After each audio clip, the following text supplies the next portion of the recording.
We all require oxygen to live. On the other hand, too much of certain particulates in the air are harmful. Stratospheric ozone blocks 95% of ultraviolet radiation, but is being depleted by anthropogenic chemicals in the air called chlorofluorocarbons, more easily known as CFCs. Ground level smog is increasing due to global warming. CFCs, the components of acid rain, and smog are all air pollution. Air quality is the measurement of air pollution. It is the difference between healthy air and dangerous air. One way we determine air quality is through the Air Quality Index. It tells how clean the air is and possible health risks of the current air quality. The index is based on the 5 major air pollutants: ground level ozone, particle pollution, carbon monoxide, sulfur dioxide, and nitrogen dioxide. Now that you know what air quality is, how has it changed? The first turning point was during the Industrial Revolution in the 18th century. Factories were widespread, and the burning of coal produced much air pollution. While air quality regulation was non-existent, for the first time in history, humans were significantly altering their natural world. Into the 20th century, air quality kept getting worse, and a variety of deaths resulted from poor air quality. In 1948, in Donora, Pennsylvania, there were 20 deaths due to a sickening smog. Also due to smog, 166 people in New York died in 1966. It was becoming clear that something needed to be done. Quick. Another air pollution disaster occurred in Britain. From the early 1800s to the mid-20th century, Britain had become one of the world's leading industrial producers. The UK's consumption of coal increased drastically in little more than a century. The result of so much industry led to blackened buildings and a smoky haze throughout several cities in the UK. It is claimed to have taken 4,000 lives. This monstrosity led to the legislation being passed in the UK that eventually became the Clean Air Act of 1956. This legislation is considered a milestone, as it is, according to the Friends of the Earth, included powers to establish smokeless zones, provided subsidies to householders to convert to cleaner fuels such as solid fuel, gas, and electricity. In the United States, the first federal air quality law was the Air Pollution Control Act of 1955, which had the purpose of financing research for air pollution. The Clean Air Act of 1963 went a step further by having the U.S. Public Health Service promote a safe environment to live in. Another major turning point in the history of air quality, this time for the better, was when scientist Rachel Carson used her writing and passion for the environment to convey to the public the harm humans have done to nature. Her work inspired an environmental movement including Earth Day, the Environmental Protection Agency, and the Clean Air Act of 1970. This time was a great era for environmentalism, and the Clean Air Act of 1970 allowed federal and state governments to regulate emissions from industrial and mobile sources. This act reduced the terrible effects of air pollution, including damage to forests, streams, and the wildlife living in these habitats. For example, nitrogen can increase in bodies of water as a result of air pollution, reducing oxygen levels, causing fish to die. Also, air pollution reduction leads to increased crop and timber yield production. In fact, the EPA estimates that in 2010, these increased yields added $5.5 billion to the agricultural industry.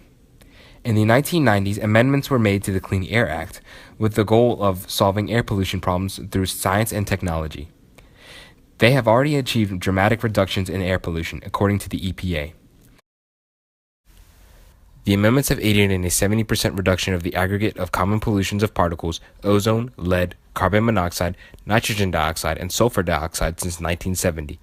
These amendments reduce sulfur dioxide emissions and thus reduce acid rain.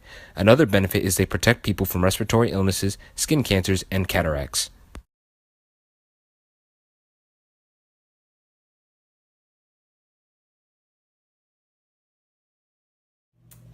Oh boy. So I think it's a lot more of a political problem than some people think it is. If you had asked me this about 6 months ago, I would have told you that we were probably going in the right direction.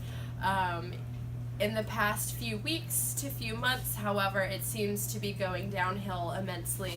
Our current administration is putting people in charge who don't necessarily believe that it's a problem in the first place, only sets us back even further.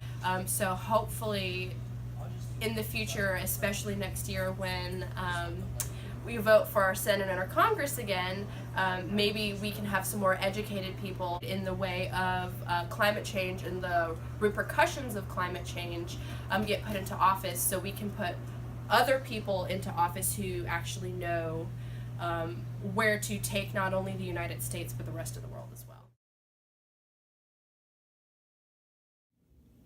So my thoughts about the ideas surrounding possible changes in environmental policy. Your generation and a lot of the generations that live now don't really remember what it was like as far as the environment was concerned before the EPA was established in the 1970s by Richard Nixon. So before that, there was a public outcry because on the side of the roads there were trash, tires, mattresses, washing machines, dryers, appliances, you name it. Water pollution was at its peak because industry used waterways just to dilute their waste, dilute their chemicals, and so it was a big problem. So we definitely don't want to go back there. As far as the future is concerned with environmental policy, there have been a lot of ideas about the direction that the current administration would like to go. However, that is maybe similar to some of the other policies. To go into full effect, they have to first pass Congress and then go through the Senate. So hopefully our checks and balances system will prevent that from happening.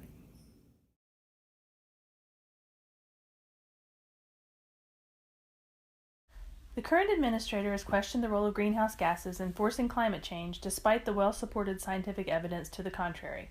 For example, the Clean Power Plan, which was passed by the Obama administration and which would have regulated carbon dioxide emissions from existing fossil fuel-powered electricity plants, has been tied up in courts for more than a year, after more than 24 states, industry representatives, and others sued the EPA. The rule had not yet been implemented pending the result of the court decision.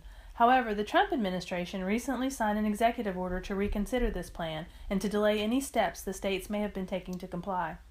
I expect that this trend of relaxing regulation will continue, especially with regard to those regulations designed to combat climate change.